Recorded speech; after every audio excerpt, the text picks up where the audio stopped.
భరద్వాజ్ గారు ముఖ్యంగా ఏంటంటే రాజమౌళి విషయంలో కానీ రాజమౌళి దేవుని నమ్మినా నాకు నమ్మకపోయినా అది తన వ్యక్తిగతం, అందులో మేము ఎటువంటి జోక్యం చేసుకోలేము, ఎవరికైనా సరే జీవించే హక్కు ఉంటుంది అన్నట్టు కూడా ఆయన మాట్లాడినారు, స్వేచ్ఛ హక్కు ఉంటుంది అన్నట్టు కూడా బండి సంజయ్ గారు మాట్లాడినారు.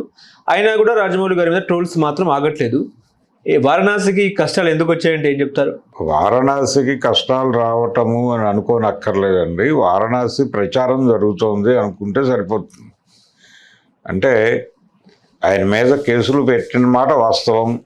వెళ్ళి పోలీస్ స్టేషన్కి వెళ్ళారు. తర్వాత వివిధ టీవీ ఛానల్స్కి వెళ్ళి వానరసేన అనేటువంటి నాయకులు, అలాగే ఈ హిందుత్వ నినాదాన్ని ఎత్తుకుని ముందుకు నడుస్తున్నటువంటి చాలామంది రకరకాల పద్ధతుల్లో రకరకాల ప్రాంతాల్లో మాట్లాడుతూనే ఉన్నారు. ఛానల్స్లో మాట్లాడుతూనే ఉన్నారు కదా. ఎందుకు మాట్లాడుతున్నారు వీళ్ళందరూ? వాళ్ళందరినీ ఆపేయాలిగా. ఈయన ఒక మాట చెప్పి ఎవరూ మాట్లాడొద్దు అని, కేసులు పెట్టినా తీసుకోకండి, అది వ్యక్తిగతము అని చెప్పలేదుగా ఆయన. మేము ఈ విషయంలో మేము సీరియస్గా లేము అనేది మాత్రమే చెప్పాడు ఆయన. ఎందుకు చెప్పాడు ఆ మాట? రాజమౌళిని ఏదో చెయ్యాలనే ప్రోగ్రాం వాళ్ళకి లేదు.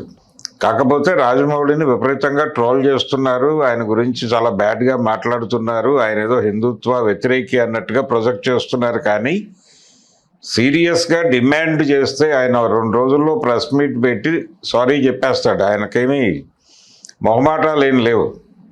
ఎందుకు ఆగుతున్నాడు ఆయన అంటే ఏదో మాట్లాడుకుంటున్నారు కదా జనాలు కానీ అన్నట్టుగా ఉన్నాడు. 4 రోజులు పోయాక ఎలాగూ ప్రపంచం మర్చిపోతుంది. అందుకని ఆయన పెద్ద సీరియస్గా లేడు ఈ చర్చ మీద. కేసులు పెడతారా, అది ఎవడో ఒకడు లాయర్ చూసుకుంటాడు, మనకెందుకు వచ్చిన గొడవ, అంత దూరం ఎలాగూ రాదని తెలుసు ఆయనకి. అంత కొంప మునిగే లెవెల్కి ఉంటే ఆయన ఎప్పుడో బయటకు వచ్చి దాన్ని సర్దుబాటు చేసుకునేవాడు. అందుకని అదేదో అంటే బండి సంజయ్ గారు ఆ మాట ఎందుకు అన్నాడు అంటే రాజమౌళికి, ఆ కుటుంబానికి, ఆ పార్టీతో ఒక లింక్ ఉంది, ఒక అనుబంధం ఉంది. ఆయనకు రాజ్యసభ ఇచ్చారు కదా విజయేంద్ర ప్రసాద్ గారికి. ఈయనకి బాహుబలి తీసినందుకు పద్మశ్రీ ఇచ్చారు కదా. రేపు ఈ సినిమా రిలీజ్ అయితే పద్మభూషణో పద్మవిభూషణో ఇవ్వరు అని గ్యారంటీ లేదు కదా. ఇది కాకుండా రేపు తర్వాత ఆయన మహాభారతం ఏదో తీస్తారు అంటున్నాడు. అది తీస్తే భారతరత్న ఇచ్చినా ఆశ్చర్యం లేదు. కాబట్టి ఆయనకి మంచి లింకులు ఉన్నాయి, మంచి సంబంధాలు ఉన్నాయి. ఆయన్ని వాళ్ళు కోరుకుంటున్నారు. అమిత్ షా ఆయన్ని కలిశాడు గతంలో. కాబట్టి ఏదో జరిగిపోతుంది, రాజమౌళి మీద హిందుత్వ వ్యతిరేకంగా ఉంది అనేదంతా కూడా ఊరికినే పైపైన. వాస్తవానికి రాజమౌళి భుజం మీద తుపాకీ పెట్టి వాళ్ళు కాల్చదలుచుకుంది ఈ దేశంలో ఉన్నటువంటి హిందుత్వాకి వ్యతిరేకంగా మాట్లాడుతున్న వాళ్ళకి వార్నింగ్. అది ఎందుకు వార్నింగు అంటే హిందుత్వాకి వ్యతిరేకంగా మీరు మాట్లాడిన రాజమౌళి లాంటి అంటే మేము క్షమించలేదు. చావు కొట్టాం, చితక్కొట్టాం, ట్రోల్ చేసాం, నానా గోళ చేసాం, రచ్చ చేసాం. ఆయన కాబట్టి తట్టుకోగలుగుతున్నాడు. మీరెంత, మిమ్మల్ని కూడా ఇలాగే బజార్లో పెట్టి చితక్కొట్టేస్తాం అని హిందుత్వ మీద మాట్లాడుతున్న వాళ్ళందరికీ వార్నింగ్ ఇవ్వడం కోసం రాజమౌళిని కేంద్రంలోకి తీసుకొచ్చి రాజమౌళి గారికి ఇబ్బంది లేకుండా ఆయన భుజం మీద తుపాకీ పెట్టి వీళ్ళందరినీ కాల్చే ప్రయత్నం చేస్తున్నారు. ఇది అర్థం చేసుకుంటే రాజమౌళి ఎందుకు ట్రోల్ అవుతున్నాడో అర్థమైపోతుంది. సో ఇక్కడ రాజమౌళి గారిని ట్రోల్ చేయటం వెనకాల ఒక హిడెన్ ఎజెండా ఉంది వాళ్ళకి. ఆ హిడెన్ ఎజెండా అనేది ఆయనకి అవసరమే, ఎవరికి? రాజమౌళికి అవసరమే, అలాగే బండి సంజయ్కి అవసరమే.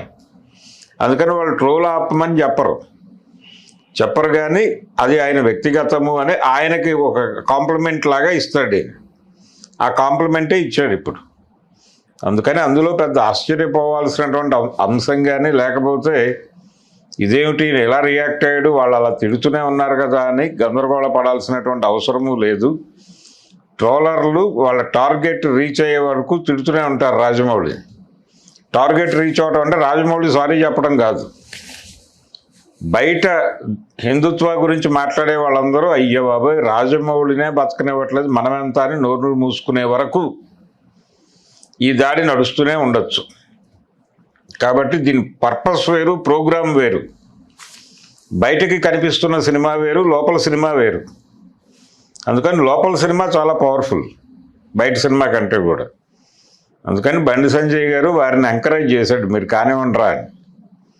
మీరు కానివ్వండి, రాజమౌళి మధ్యలో ఏమైనా సఫర్ అవుతాడేమో అని ఆయనకు కొంచెం ఆముదం రాశాడు. ఆయనకు కొంచెం ఆముదమో తేనో రాసి ఆయన్ని కూల్ చేసి వీళ్ళ పనిలో వీళ్ళని ఉండమని చెప్పాడు ఆయన. అలా డ్యూయల్ రోల్ పోషిస్తారు వాళ్ళు. చాలా అంశాల విషయంలో పొలిటీషియన్స్ డ్యూయల్ రోల్ వేస్తారు. అక్కడ ఒకలా మాట్లాడతారు, ఇంకో చోట ప్రతి ఒక్కడిని కలిసిన ప్రతి ఒక్కడికి వాడికి తృప్తి కలిగేలాగా మాట్లాడతారు. వీడికి పని జరుగుతుంది అనేది వీడికి అర్థమవుతుంది. ఆడొచ్చి పాజిటివ్గా మాట్లాడినా వీడు చేయదలుచుకోలేదు అంటే, చేయదలుచుకొని పాజిటివ్ డైలాగ్ ఒకలా ఉంటుంది, చేసే పాజిటివ్ డైలాగ్ ఇంకోలా ఉంటుంది. అది జనాలు అర్థం చేసుకుంటారు జనరల్గా. కాబట్టి చాలా పొలిటికల్ గందరగోళం అంతా ఉంది దీనిలో. ఇవన్నీ కలగలిపి మన ముందు వండి వారుస్తున్నారు. కాబట్టి బండి సంజయ్ గారి స్టేట్మెంట్ని ఈ పరిధిలో చూడాలి అని అనుకుంటున్నాను నేను. కానీ మొన్న మాధుర్యత స్పందించింది, అదేవిధంగా నిన్న చికోడి ప్రియుని కూడా స్పందించినారు. దేవుని పేర్లు చెప్తారు, దేవుని పేరు మీద సినిమా చేస్తారు, కానీ దేవుని నమ్మరా అన్నట్టు కూడా మాధుర్యత చెప్పింది. ఇప్పుడు వీళ్ళందరికీ కూడా దేవుడి మీద నమ్మకాలు లేవు. ఎవరికి? ఈ సోకాల్డ్ బండి సంజయ్కి, అలాగే అమిత్ షాకి, అలాగే నరేంద్ర మోడీ గారికి, తర్వాత ఈ ప్రవీణ్కి, ఆ తర్వాత ఆ విరించి హాస్పిటల్ మేడంకి, వీళ్ళెవరికి కూడా దేవుడు హిందూ మతం మీద ప్రేమో లేకపోతే దైవం మీద ప్రేమో లేదు. వీళ్ళకి అధికారం మీద ప్రేమ ఉంది. అధికారం అందుకోవటానికి ఇది ఒక మార్గంగా ఎంచుకున్నారు వాళ్ళు. అంచుకొని ప్రతిదీ రచ్చ చేయాలని ప్రయత్నం చేస్తారు వీళ్ళు. ఆ ప్రతిదీ రచ్చ చేయటంలో భాగంగా ఆవిడ ప్రతి అంశానికి మీడియా ముందుకు వచ్చేసి ఆవిడ స్టైల్లో ఆవిడ చలరగి మాట్లాడుతూ ఉంటారు. ఇదంతా ప్రోగ్రామ్డ్ బ్యాచ్. ఇదంతా ఒక పనిలో ఉంటారు వాళ్ళు, నిరంతరం ఆ పనిలో ఉంటారు. వీళ్ళకి రాజకీయమే పరమావధి. ఏదో విధంగా పోన్లే మతం అనేది దైవము అనేది క్షమించమని కోరుతుంది, క్షమ కోరుతుంది. అయ్యో రాజమౌళి, నువ్వు ఇలా మాట్లాడకూడదమ్మా, నువ్వు దైవం గురించి అలా అనకూడదు అని అనునయంగా చెప్పి హక్కును చేర్చుకోవాలి. ట్రాల్ చేసి దాడి చేసి చితకొట్టడం మతం ప్రోగ్రాం కాదు. దేవుడు ఆ పని చేయడు. మన బిలీఫుల ప్రకారం గతంలో ఎప్పుడు దేవుడు భక్తులు ఇలా బిహేవ్ చేయలే, ఇప్పుడే ఇలా బిహేవ్ చేస్తున్నారు. ఆ రోజుల్లో మేము మెత్తగా ఉండబట్టి మీరు రకరకాల మతాలు వచ్చేసి ఇక్కడ హిందువులందరినీ వాళ్ళలో కలిపేసుకున్నాయి కాబట్టి మేము అలా ఉండదలుచుకోలేదని మాట్లాడతారు వీళ్ళు. దానిలో ఏదో పాయింట్ ఉందని మిడిల్ క్లాస్ వాళ్ళు అనుకుంటారు, కానీ ఇది వ్యూహాత్మకంగా జరుగుతోందని తెలుసుకోరు వాళ్ళు. మీ జీవితంలో కూడా కొన్ని అనుభవాలు ఉండుంటాయిగా. వాళ్ళు ఎప్పుడూ ఇలా బిహేవ్ చేయరు, చేసేవాళ్ళు కాదు గతంలో, కానీ ఇప్పుడు చేస్తున్నారు. ఇప్పుడు ఎందుకు చేస్తున్నారంటే ఇది ఒక ప్రోగ్రాముడ్గా ఉంది. ఇక్కడ అర్థం చేసుకోవాల్సింది ఏంటంటే, భారతీయ జనతా పార్టీకి సంబంధించి ఎన్డీఏకి సంబంధించి జీతాలు ఇచ్చి నడిపిస్తున్నటువంటి ట్రోల్ గ్యాంగ్స్ ఉన్నాయి. వాళ్ళు రోజుకి ఇంతమందిని ట్రోల్ చేశాము, ఈ అకేషన్ సందర్భంగా ఇంతమందిని ఇబ్బంది పెట్టాము, ఇంతమందికి మనం చేరువయ్యాము, ఈ రిపోర్ట్ అంతా పంపించుకోవాలి వాడికి పేమెంట్ రావాలంటే. అందుకని టార్గెట్ చేసి ట్రాల్ చేస్తున్నారు. ఆ ట్రాల్స్ ఆపాలని ఎవడో అనుకోవడం లేదు, ఆయన కూడా అనుకోవడం లేదు. ఇదేదో జరిగితే జరగని మనకెందుకు వచ్చిన కూడా, మన సినిమా ఎప్పుడో 2 ఏళ్ల కదా రిలీజ్ అయ్యేది, అప్పుడు చూసుకుందాంలే అనుకుంటున్నాడే. అందుకని బండి సంజయ్ మాట్లాడినా ఎవరు మాట్లాడినా ప్రతిదానికి ఒక ఫేసు, ఒక కంట్రోలు, ఒక లిమిటు ఖచ్చితంగా ఉంటుంది. అవి ఉన్నాయి కూడా. హలో, తెలుగు రాజ్యం ఛానల్ చూస్తున్నారా? సామాజిక రాజకీయ జీవన చిత్రణే తెలుగు రాజ్యం. అతిశయోక్తులు అసత్యాలు ఉండవు. రాజకీయ కోణం కాదు, ప్రజా కోణమే కొలబద్ద. తెలుగు రాజ్యం వీక్షణ మీ ఉత్తమ అభిరుచికి నిదర్శనం.